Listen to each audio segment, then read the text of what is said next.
మిత్రులారా, తమ్ముడు పృథ్వీ ఈ అంశం తీసుకుని ఇంతమందిని ఇక్కడ సమీకరించినందుకు అభినందనలు తెలియజేస్తూ, నిజమే చాలా బాధగా అది మా వ్యక్తిగత సమస్య కాదు అని సరిపెట్టుకుని ఉన్నదే ఈ సోషల్ మీడియా దాడులు, ట్రోలింగ్లు, కేసులు. ఎన్నో కేసులు, ఒక్కొక్కసారి ఒక దాడి జరిగిందంటే ఈ వాట్సాప్ యూనివర్సిటీలు పోస్టులు పెడితే అవి కనీసం 300-400 పోస్టులు కనిపిస్తాయి మనకి. ఆ తర్వాత ఇక అడ్డమైన చెత్త రాస్తారు. మా ఫోటోలు పెట్టి మా ఫోన్ నంబర్లు ఇచ్చి రాస్తే మాకు ఎన్ని కాల్స్ వస్తాయో ఒకసారి ఊహించుకోండి. కానీ మేము ఎప్పుడూ సబ్జెక్టివ్గా రియాక్ట్ కాకూడదు. అంటే మడమ తిప్పొద్దంటే మనము రెస్పాండ్ అయినామంటే, రియాక్ట్ అయినామంటే మేము భయపడుతున్నట్లుగా వాళ్ళు తీసుకుంటారు. కాబట్టి మడమ తిప్పొద్దు అనుకున్నాం. అదే మా చెల్లి చందు తులసి మీద వచ్చినప్పుడు అందరం కలిసి మీటింగ్ పెట్టి గట్టిగా మాట్లాడాం. అంటే నేనేం చెప్పదలుచుకున్నానంటే, సోషల్ మీడియా దాడి మన రాష్ట్రంలో లేదా మన తెలుగు సమూహాల్లో ఎప్పటి నుంచి చూస్తున్నామంటే, బీజేపీ అధికారంలోకి వచ్చాక మొదలైంది. మా వ్యక్తిగత అనుభవంగా చూసుకుంటే, రాజశేఖర రెడ్డి గారు చనిపోయినప్పుడు ఎందుకు జనం చనిపోతారు అంటే ఆయన ఇచ్చే బంధు ఆరోగ్యశ్రీ, అట్లాగే ఫీజు రీఎంబర్స్మెంట్ ఇంకెవరు ఇవ్వరానా, ఎందుకు భయపడతారు అని అట్లా మాట్లాడారు. ఎవరు చనిపోవద్దంటే అప్పుడు ఫోన్ల మీద తిట్టి వదిలిపెట్టారు. ఈ పోస్టులు, ఈ కేసులు లేవు. ఇక నెక్స్ట్ మేము సినిమా ఇండస్ట్రీ ఇష్యూ టేకప్ చేసాం. జూనియర్ ఆర్టిస్టుల్ని చాలామంది యాక్టర్లని తీసుకొచ్చి ఇక్కడ మాట్లాడాం. శ్రీరెడ్డి దాన్ని ఇష్యూని బ్రేక్ చేసినా దాన్ని నిజంగా కేసులు వేసి చివరి వరకు ఒక హై లెవెల్ కమిటీ వేసే వరకు తీసుకెళ్ళింది మేమే. అప్పుడు ఇక్కడ జరిగిన ప్రెస్ మీట్ తర్వాత మేము చిరంజీవిని ప్రశ్నించాము, అందరినీ ప్రశ్నించాం. ఒక వెంకటేష్ మీద మాకు చెప్పలేదు. జూనియర్ ఆర్టిస్టులు వాళ్ళ కథలన్నీ చెప్పారు. ఎవరెవరు ఏ కథలు చెప్పారు వీళ్ళేనా మొక్కలు, అసలు మన తెలంగాణకి ఏం కర్మ, ఈ 2.5 కులాలు వీళ్ళేనా, ముక్కులు వీళ్ళ వారసులు, తాతలు ముత్తాతలు వీళ్ళేనా, ఇంకెవరు లేరా అని చెప్పి అందరినీ తిట్టినాం. ఇక చూసుకోండి, మేము మహా టీవీ పోతే ఆడుకొచ్చేసిండ్రు. ఈ పవన్ కళ్యాణ్ సినిమాలో నటించేటువంటి మన తెలంగాణ పిల్లగాండ్లందరినీ తీసుకుని వచ్చారు, మమ్మల్ని కొట్టడానికి వచ్చారు. అట్లా మాకు వ్యక్తిగత జీవితంలో ట్రోలింగ్ కానీ, దాడి కానీ, కేసులు కానీ పవన్ కళ్యాణ్ తోటే మొదలైనవి. ఇక అప్పటి నుంచి ఇక బీజేపీ ఇక చెప్పొద్దు, వాళ్ళ గురించి ఎంత తక్కువ మాట్లాడితే అంత మంచిది. సరే, ఈసారి టర్ను నేనైపోయినా, చందు తులసి అయిపోయింది, సూర్యపల్లి సుజాత అయింది, దేవ్ అయింది. ఇక ఇప్పుడు ఈసారి టర్న్ మా సార్కి వచ్చింది, ప్రొఫెసర్ నాగేశ్వర్ గారికి. ఖచ్చితంగా నాగేశ్వర్ గారి మీద పెట్టిన కేసులు వెనక్కి తీసుకోవాలని, ఈ దాడిని ఆపాలని, అట్లాగే మా తులసమ్మ చెప్పినట్టు official social media official Twitter హ్యాండిల్లో పెట్టిన పోస్టును వెంటనే తొలగించాలని మేము కూడా డిమాండ్ చేస్తున్నాం ప్రగతిశీల మహిళా సంఘంగా. నేను ఒక 3 విషయాలు చెప్పాలనుకుంటున్నా. తెలంగాణ ఉద్యమ కాలంలో మస్తు తిట్టిన ఒక్కొక్క నాయకుల్ని ఎట్లా తిట్టిందంటే, మేము ఆపలేక చచ్చినాం, అట్లా అంత పర్సనల్గా తిట్టొద్దని బ్యానర్లు పెట్టుడు, తిట్టుడు. అస్సలు ఎవడన్నా నోరిప్పిండా, ఎవడన్నా కేసు పెట్టలేదు.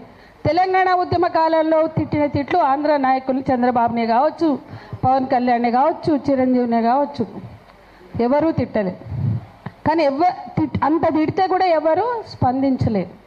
తెలంగాణ వచ్చింది, ఒక 2 సంవత్సరాలు రేవంత్ రెడ్డి టీడీపీ అధ్యక్షుడిగా ఉన్నాడు. 3వ సంవత్సరం తెలంగాణ నుంచి బిస్తర్ సర్దుకొని టీడీపీ వెళ్ళిపోయింది. మొత్తానికి పార్టీ ఏదో ఉన్నదంటే ఉన్నది, కానీ రేవంత్ అధ్యక్షుడిగా ఉన్నంతకాలం 2.5 ఏళ్ళు అఫీషియల్గా పోటీలు చేశారు, క్యాండిడేట్లను నిలబెట్టారు. తర్వాత బిస్తర్ సర్దుకుని వెళ్ళిపోతే ఆయన కాంగ్రెస్కి వచ్చిండు.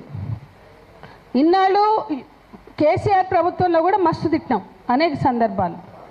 వాస్తవానికి వాళ్ళంత తక్కువ స్థాయిలో, వాళ్ళంత భూతు పురాణాలతో మన రాజకీయాలు ఉండవు. మన దాంట్లో ఎన్ని లోపాలు ఉన్నా అంత నికృష్టంగా మనకు ఉండవు.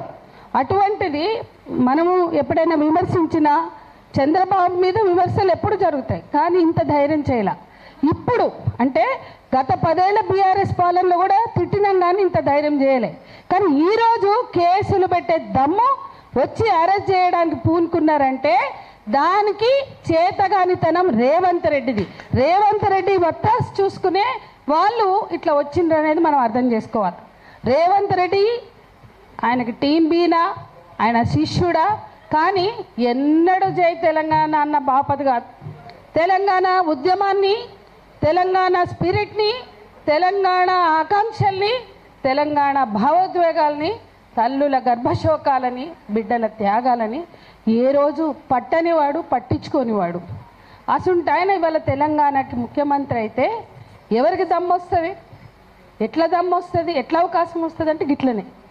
ఇవాళ సార్ అన్న ఆ వ్యాఖ్యలకి ఇంతగా వాళ్ళు రియాక్ట్ అవుతున్నారంటే తెలంగాణలో దీన్ని అవకాశంగా తీసుకోదలుచుకున్నారు. అది మనం ఏదో కోపంతో, ఉద్వేగంతో, నఫరత్తో, ద్వేషంతో మాట్లాడితే వెళ్ళేది ఏం లేదు.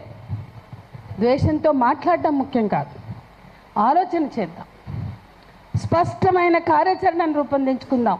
వాళ్ళకి బుద్ధి వచ్చామన్న బండి సంజయ్ కొడుకు అరెస్ట్ అయ్యే వరకు ఎట్లా చేసినాం? అట్లా ఈ సీమాంధ్ర పాలకులు మెల్లమెల్లగా మళ్ళీ ఎంకరేజ్ అవుతున్నారు. సీమాంధ్ర పాలకులకి తొత్తుగా ఉండే పాలకులు మన తెలంగాణలో ఉన్నారు. పోరాడి సాధించుకున్న గడ్డ మీద తెలంగాణ పాలకులుగా ఉన్నారు. ఈరోజు వాళ్ళు అవకాశం తీసుకుంటున్నారు అనేది మనం గమనంలోకి తీసుకుని ఎట్లా దీన్ని తిప్పికొట్టాలి అనేది ఆలోచించకపోతే ఇవి పెరుగుతాయి. ఇవి దాడులా, కేసులా కాదు. ఇది తెలంగాణ మీద తిరిగి నా ముందు మాట్లాడిన వాళ్ళు కూడా మాట్లాడారు. తెలంగాణ మీద పెత్తనాన్ని మళ్ళీ సాధించడం కోసం చేస్తున్నవి. ఈ అడుగులు పడకుండా, ముందుకు రాకుండా ఎదుర్కోవాలంటే సార్ మీద కేసు ఎత్తేసేంత వరకు కూడా ఈ ఐక్య పోరాటాన్ని కొనసాగించాలనేది నేను ఒకటి చెప్పదలుచుకున్నా. ఇక మీడియా చంద్రబాబుకు అనుకూల మీడియా, రేవంత్ రెడ్డి, చంద్రబాబుకైనా రేవంత్ రెడ్డి కన్నా అనుకోండి, రేవంత్ అనుకూల మీడియా, చంద్రబాబు పవన్ కళ్యాణ్ అనుకూల మీడియా అనుకోండి, లేదా బీజేపీ అనుకూల మీడియా. కానీ ఇవాళ మన తెలంగాణ గడ్డ మీద ఇంకా ఉన్నారు మీడియా. కాబట్టి ఈ మీడియా మధ్య కూడా నేను లాస్ట్ టైం కూడా చెప్పిన, ఈ మీడియా మధ్య ఐక్యత కావాలి.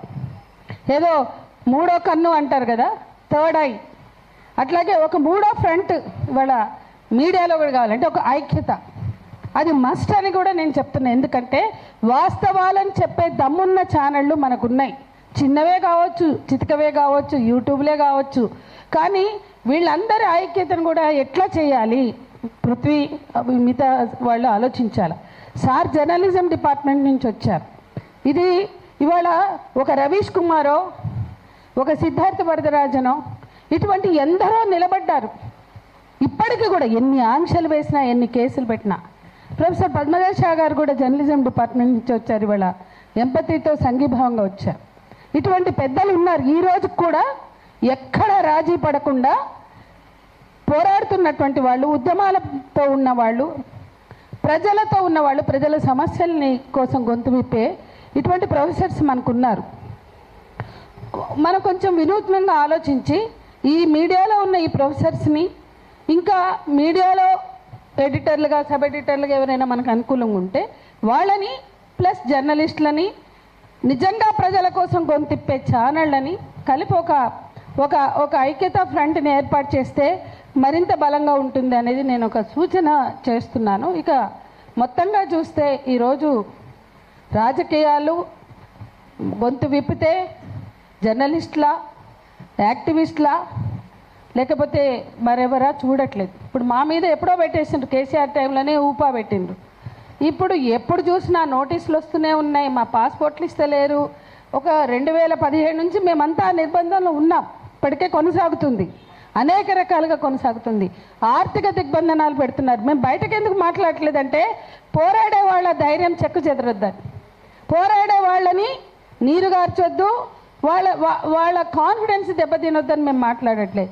ఎట్లా ఆర్థిక దిగ్బంధనం ఉందో నా దగ్గర ఆధారాలు ఉన్నాయి. అంటే మా జీవితాలను అన్ని వైపుల నుంచి కమ్ముకుని వస్తున్నారు. అయినా కూడా రాజీ పడదలుచుకోలేదు. రాజీ పడకుండా ఇక్కడ ఎంతోమందిని పనిచేస్తున్నాం ఈ తెలంగాణ గడ్డ మీద. ఆంధ్రప్రదేశ్లో అట్లా అంత ఉన్నారు కానీ అంత ఉండకపోవచ్చు. కాబట్టి ఈ ఉద్యమంలో తెలంగాణ ఆకాంక్షల్ని ముందుకు తీసుకెళ్ళడానికి, పోరాడి సాధించిన తెలంగాణలో మనకు జరిగిన మోసాలు, అన్యాయాలకు వ్యతిరేకంగా ఒక ఫ్రంట్ అవసరం. ఒకప్పుడు కోదండరామ్ సార్ లాంటి వాళ్ళు జేఏసీలు పెట్టి చేశారు. ఈరోజు ఆ ఫ్రంట్ చాలామంది మేధావులు ఉన్నారు. అయితే కాంగ్రెస్తోనో లేకుంటే బీఆర్ఎస్తోనో ఉండకుండా ఉండే మేధావులు కూడా ఉన్నారు. ఇటువంటి వాళ్ళందరూ కూడా ఒక ఐక్యత ఫ్రంట్, ఉద్యమ ఫ్రంట్ పెట్టాల్సిన సందర్భం.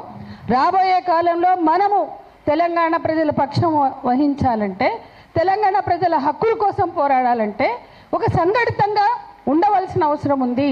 ఇది కూడా నేను స్పష్టంగా చెప్పదలుచుకున్నా. ఎందుకంటే రాను రాను రాను రాను ఎప్పుడైతే రేవంత్ రెడ్డి వచ్చిండో అంతకుముందున్న వాయిస్ కూడా బీఆర్ఎస్ ఉన్నప్పుడు ఎంతో కొంత వాయిస్లు ఉన్నాయి, ఉద్యమాలు ఉన్నాయి. ఈయన వచ్చినాక ఆయనతో కూడా చేస్తలేరు. ఖచ్చితంగా అంటే పోరాటాలు అప్పుడున్నాయి, ఇప్పుడున్నాయి, ఎప్పుడు ఉంటాయి. కానీ ఈరోజు మీడియా వైఖరి కావచ్చు, రాజకీయ పార్టీల వైఖరి కావచ్చు, ఉద్యమాల మీద అణచివేత కావచ్చు, ఈ వాయిస్ కూడా పోకుండా అడ్డుకుంటున్నారు. ఇటువంటి స్థితిలో మనం మీడియాతో లాబింగ్ చేద్దాం, మనం అందరం కలిసి ఒక ఐక్య ఉద్యమాన్ని నిర్మిద్దాం. అప్పుడే తెలంగాణ ప్రజల గొంతుని నొక్కే ధైర్యం చేయకుండా ఉంటారు ఈ పాలక వర్గాలు. ఆంధ్రలో ఉన్న పాలక వర్గాలైనా, తెలంగాణలో ఉన్న పాలక వర్గాలైనా. ఇవాళ సీమాంధ్ర పాలకులుగా మనకు ఎంత అన్యాయం చేసిండో చెప్పవలసిన సందర్భం కాదు, అందరికీ తెలుసు.